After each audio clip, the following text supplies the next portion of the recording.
America is sick, but the question is, can it be healed, or is it already too far gone? That's the challenge Louis Farrakhan threw at the heart of Washington, D.C., in July 1985. He didn't whisper it, he thundered. He declared that America was in deep trouble. And to the 10,000 people standing before him, Farrakhan offered no compromise, no polite talk, only truth. He said, "Because we are black, we did nothing to you. We didn't harm white people. So why do they hate us? Why do they attack us? Why do they do evil to the Indians and all people of the earth? It's not because we wronged them, it's because of their own sickness. They believe they must rule everyone because they think only white people are fit to rule. I say, you are sick, and you need a doctor, or you need to be buried." July 22, 1985, inside the Washington Convention Center.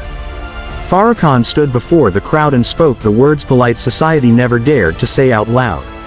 "You have served America, you have fought for America, you have bled and died for America, and still, you are not free," he said. "They have no authority over you, except the authority you give them," quoting the Quran. Then came the warning. The United States of America, one of the greatest nations in 6,000 years, is in danger. Not because of other nations, but because of rot and corruption. Inside. Let's rewind. The Power at Last Forever campaign. Early in 1985, Louis Farrakhan launched a campaign that mixed faith, pride, and economics. He called it Power at Last Forever. On February's Savior's Day, he told black Americans it was time to build their own wealth and control their own economy. Through the spring, he traveled from city to city, calling people to join his new project, People Organized for Economic Rebirth, and to buy from black-owned businesses. His tone was fiery but full of hope. He attacked corruption, injustice, and false black leaders who worked against their own people. He called for unity, pride, and economic independence. Crowds grew with every stop. By summer, posters and rallies filled Washington, D.C. And on July 22, almost 10,000 people packed the convention hall, chanting asterisk, "We've got power, at last, forever." His message stayed the same across the nation: economic strength, self-respect, and moral rebirth. That night in Washington came his famous message, "The history America hides." For centuries, America has covered up its crimes with excuses. First, it said black people weren't human. Then, that they weren't ready for freedom.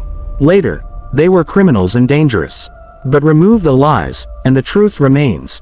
The only crime of the black man in America was his skin. Farrakhan reminded the crowd that the wealth and greatness of America were built by enslaved black hands. Every skyscraper, every bank, every plantation, everything that made America rich, was built by people who had no freedom, no pay, and no mercy. "We made America," he said, "not as a symbol, but in sweat, blood, and broken bodies." Cotton wasn't just a crop, it was money. Sugar wasn't just sweet, it was an empire. Tobacco wasn't just smoke, it was power. And behind it all were black hands, unpaid, chained, beaten, worked to death, so America could live. Without the plantation, there would be no Wall Street. Without the slave ship, no New England factories. Without the fields and docks, no America as we know it.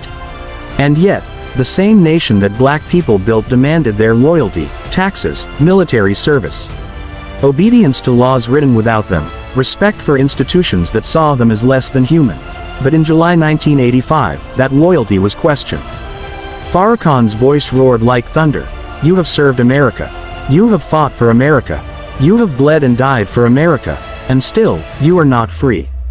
This wasn't begging. The proof was everywhere. Inside prisons, in poor schools, in redlined neighborhoods, in media that painted blackness as a threat, and in banks that drained black wealth. The people didn't need history books. Their families had lived it. Their ancestors had died from it. America was never a gift to black people. It was a treasure stolen from them, returned only in chains. But Farrakhan's speech wasn't just anger. It was a strategy. He said, "You have power, but you're not using it." Every year, black America spent billions of dollars, but that money went to corporations that gave nothing back. Farrakhan said that had to stop. The plan was clear. Keep black money in black hands. Build your own banks, schools, businesses, and media. Economic power was freedom. And freedom meant dignity, the right to decide your own future. But Farrakhan didn't stop there. Let us unite, he said. Muslim, Christian, Hebrew, black nationalist, come together as one people. We can't afford division. Division, he warned, was the weapon of the oppressor. Unity would be the weapon of the oppressed. He didn't just talk about black unity. He called for solidarity among all the oppressed.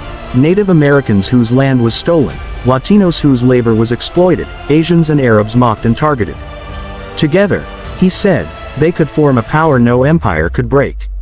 Farrakhan reminded America that its foreign policy was just its domestic racism on a global stage. If America won't treat the poor and oppressed right here at home, he asked, how can she treat other nations fairly? And the world was already watching. From Africa to Asia, from the Middle East to Latin America, people were rising up. They saw the truth. America preached freedom while funding dictators, preached peace while dropping bombs, preached equality while profiting from suffering. Farrakhan said, America is losing friends, losing allies, losing respect. He named those who had died for telling the truth. Marcus Garvey, Noble Drew Ali, Malcolm X, Martin Luther King Jr., everyone silenced for speaking against oppression. When you kill the voice of truth, he said, you destroy both the oppressed and the oppressor. The crowd felt it. Every assassination, every jail cell, every smear campaign proved it. America feared black truth more than anything else. Then Farrakhan quoted his teacher Elijah Muhammad, you are the original people of the earth. With that, he flipped the lie. Blackness was not a curse, it was the beginning. Civilization didn't start in Europe, it started in Africa. To be told you are less than human is a lie, he said. To believe it, that's death. The cure was memory. Remember who you are. Remember whose sweat built these fields. Remember whose blood fed this soil. Remember whose chains built the banks. But memory wasn't enough. Action was needed. If we don't use our resources to lift ourselves up, he said, we will keep going down. Then came his fire. Enough is enough. Enough of begging at doors that never open. Enough of serving a system that crushes you. Enough of enriching those who hate you. This wasn't violence, it was rebirth. It was time to walk away from a system that was never built to save you. The exodus has begun, Farrakhan said. Invest in yourself. Trust your history. Build your own institutions. Heal your people. Believe in your worth. Then came his final storm. America owes us, for every drop of blood, for every bent back, for every chain that cut our flesh. Instead of payment, we got persecution. The crowd erupted, not for entertainment, but for truth. Farrakhan warned the nation. The judgment of God is on America, for what she has done, and still does, to the black man and woman. Empires fall when their lies grow too heavy to carry. Rome fell, Britain fell, Spain fell, and now, America stands at the same edge. But Farrakhan didn't end with despair, he ended with hope. We no longer want to be America's footstool, he said. We want to stand as men and women and control our own future. He dreamed of a future where black people owned their schools, banks, hospitals, and media, where they were defined not by pain, but by power. Let us rise, he declared. Let us show the world that we can govern, build, and create. Let us rise and prove we are not the children of slaves, but the heirs of destiny. That speech wasn't just words, it was a turning point. A mirror held up to America. A blueprint handed to Black America. A message that still echoes today. Because history doesn't forget, justice doesn't sleep, and the question still stands. Can a nation built on blood and slavery truly escape its past, or will it collapse under the weight of its own sins? More truths are coming to light. Don't miss them. Subscribe, share, and follow as we uncover more hidden voices, buried truths, and untold stories. Because the past is never silent, it's still speaking. And the next chapter will shake the world.